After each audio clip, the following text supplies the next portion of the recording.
Imagine you are driving down a lonely stretch of Interstate 5 in California. It is a warm morning in September 1978. The sun is shining. The radio is playing. It feels like a normal day. You look to the side of the road, and you see something that your brain refuses to comprehend. Walking out of the dusty, dry canyon, stumbling towards the asphalt, is a teenage girl. She is naked. She is covered in dirt and dried blood. Her hair is matted. She looks like she has walked out of a war zone. But as you slow your car down, as you get closer to help her, your eyes drift to her arms. And you scream. Because there are no hands. There are no forearms. She is walking towards you, holding the stumps of her arms upright, pointed at the sky, marching with a military determination. She isn't crying. She isn't screaming for help. She is simply walking, one foot in front of the other, focused on a single, impossible goal: survival. The driver who found her that day said he had never seen anything like it.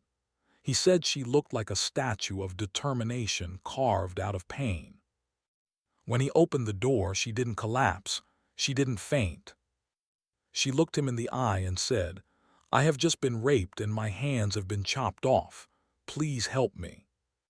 This is the story of Mary Vincent. It is widely considered the most gruesome, terrifying, and miraculous survival story in the history of American crime. It is the story of a 15-year-old girl who was butchered by a madman, thrown off a cliff, and left to rot in the heat of the desert. But she didn't rot. She decided that if she was going to die, she was going to die trying to live. If you think you know what toughness means, if you think you know what the human body can endure, you are wrong. You haven't met Mary Vincent. Please hit that subscribe *** button right now. You need to hear this story, not just for the horror, but for the absolute triumph of the human spirit.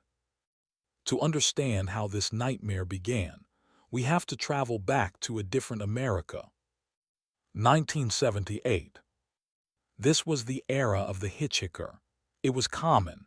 It was culturally accepted.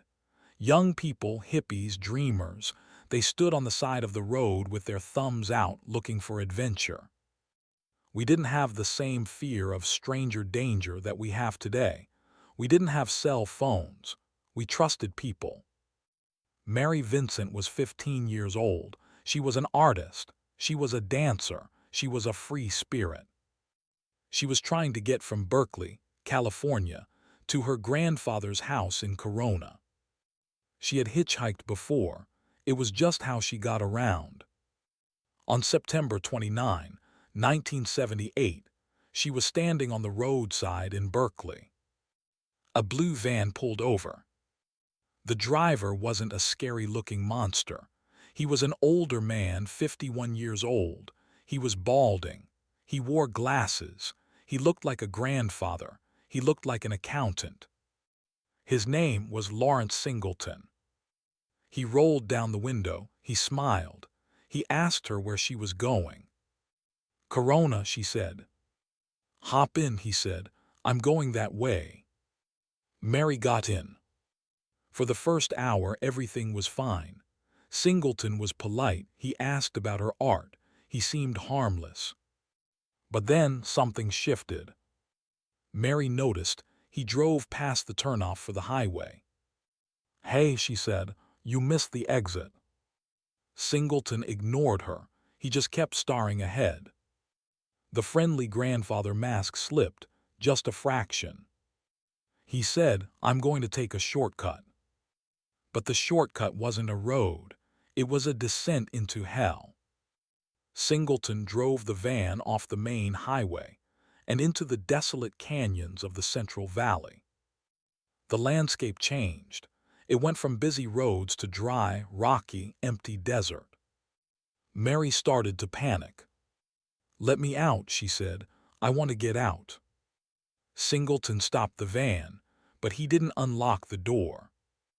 He turned to her, and the look in his eyes had changed completely. It was no longer the look of a man. It was the look of a predator who had finally trapped his meal. He grabbed a sledgehammer from the back of the van. He hit Mary. He knocked her unconscious. When she woke up, she was bound. She was terrified. Singleton spent the night torturing her. It was a long, agonizing night of assault. He kept taunting her. He kept telling her she was free. He played mind games. "I'll let you go," he would say. Then he would laugh. But the worst was yet to come. The next morning, the sun began to rise over the canyon. Singleton dragged Mary out of the van. He dragged her to the edge of a cliff. He looked at her and said, "I'm going to let you go now, but I have to take something from you first so you don't tell the police." It didn't make sense. What could he take? Singleton went back to the van. He didn't bring the sledgehammer this time. He brought a hatchet. He forced Mary's arm onto the dirt. And with a brutality that is impossible to articulate, he swung the hatchet. He severed her left forearm. Mary screamed. The pain was absolute. It was a shock to the system so severe it usually kills people instantly. But he wasn't done. He grabbed her right arm. He swung again. He severed her right forearm. Now pause. Imagine the scene. A 15-year-old girl, alone in the desert, both hands gone, blood pouring out of her arteries like a faucet. Singleton looked at his work. He was satisfied. He assumed she was dead, or would be dead in 2 minutes from blood loss. He kicked her. He pushed her over the edge of the cliff. She tumbled down the rocky embankment. She landed in a culvert, a concrete pipe used for drainage, at the bottom of the canyon.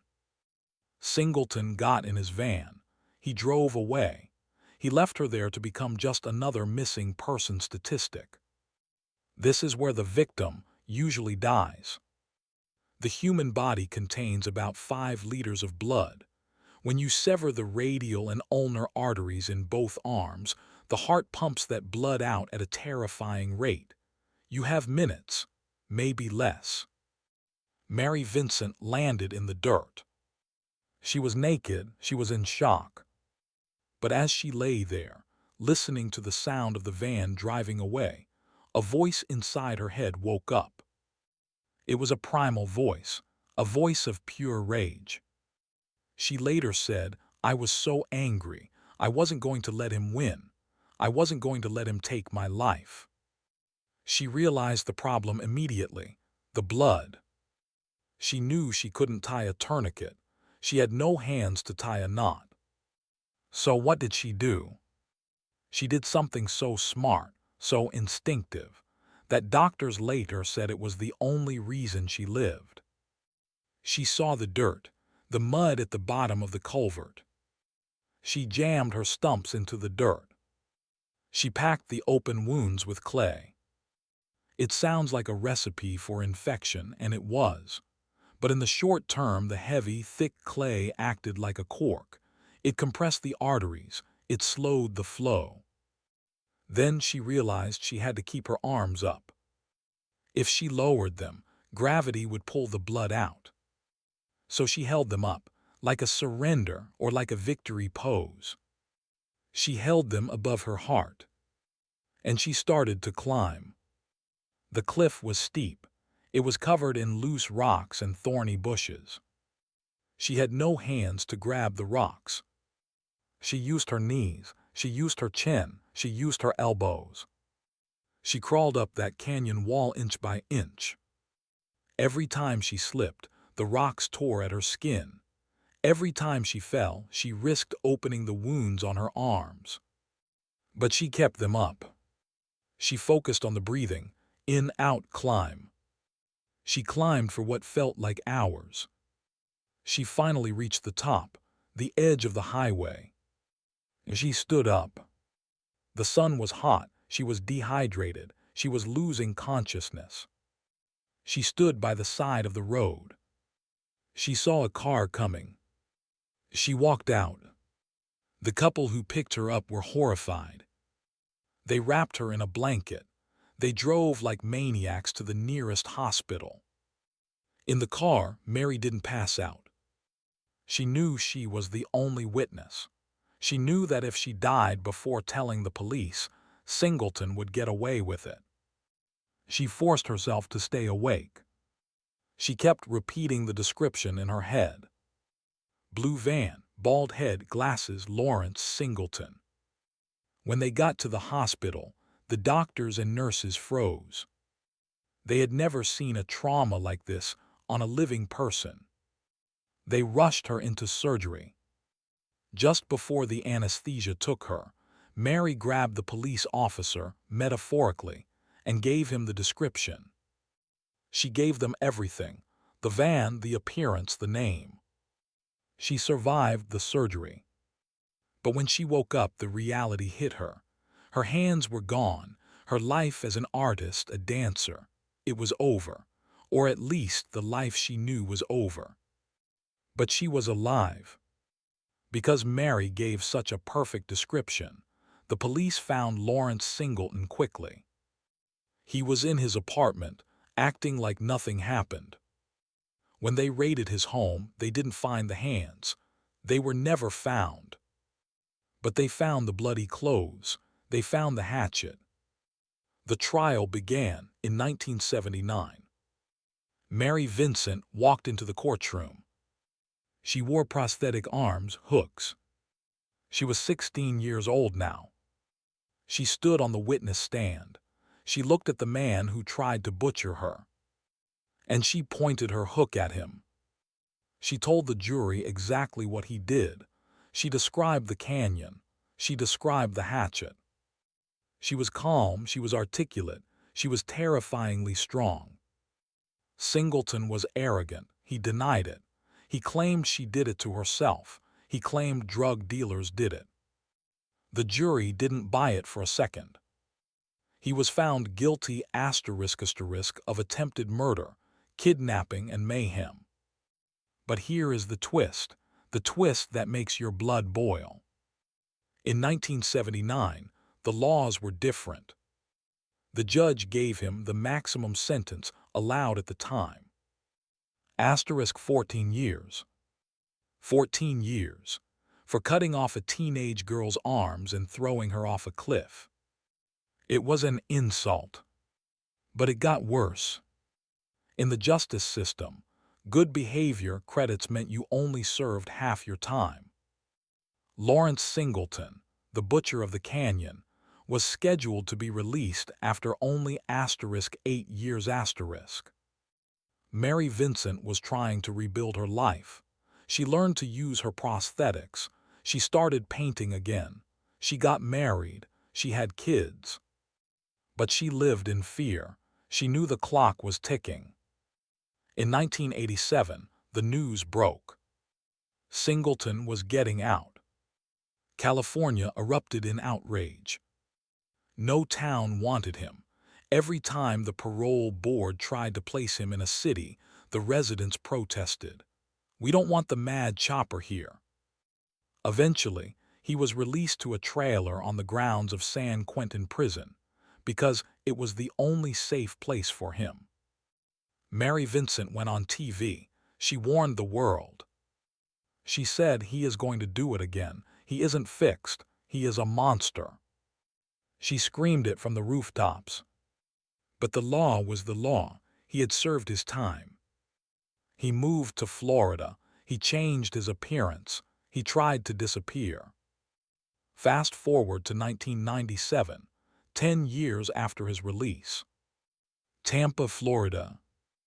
A woman named Roxanne Hayes is found dead in a house. She has been stabbed. It is brutal. The police arrest the man living in the house. His name, Lawrence Singleton. Mary Vincent was right. He killed again. Roxanne Hayes was a mother of 3. She lost her life because the justice system decided 8 years was enough for chopping off a girl's arms.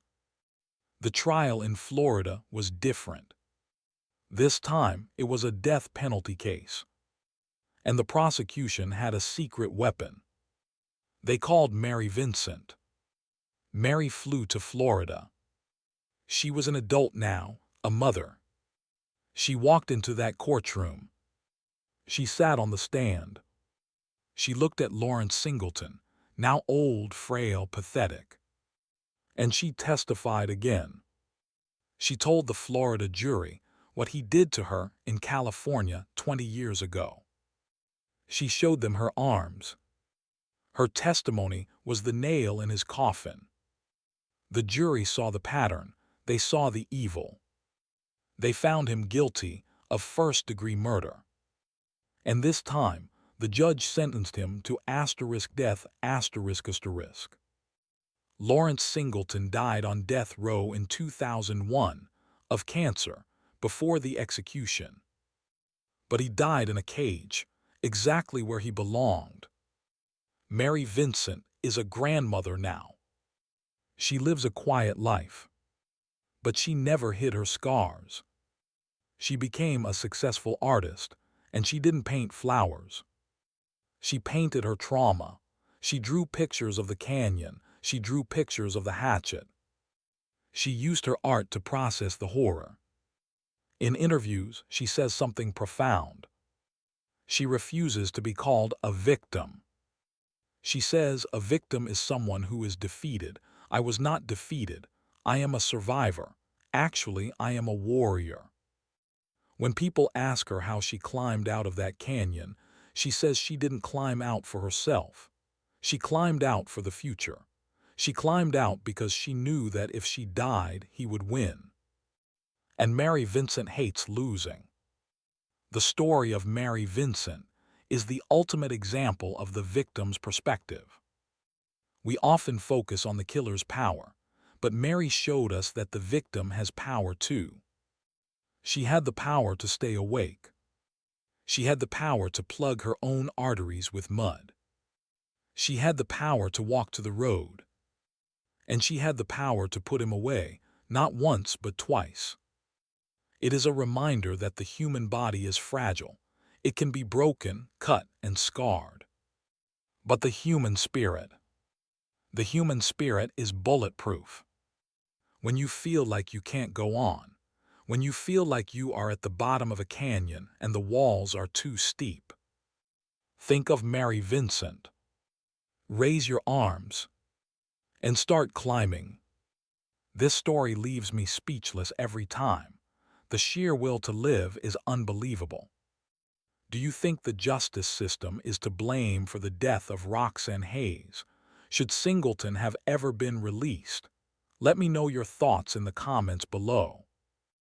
If you were inspired by Mary's strength, please hit that asterisk button. It helps more people find this incredible story. And subscribe and turn on notifications. Next week, I'm covering the story of a woman who was buried alive and managed to dig herself out with her engagement ring. You need to hear it. Stay safe, stay strong, and never give up.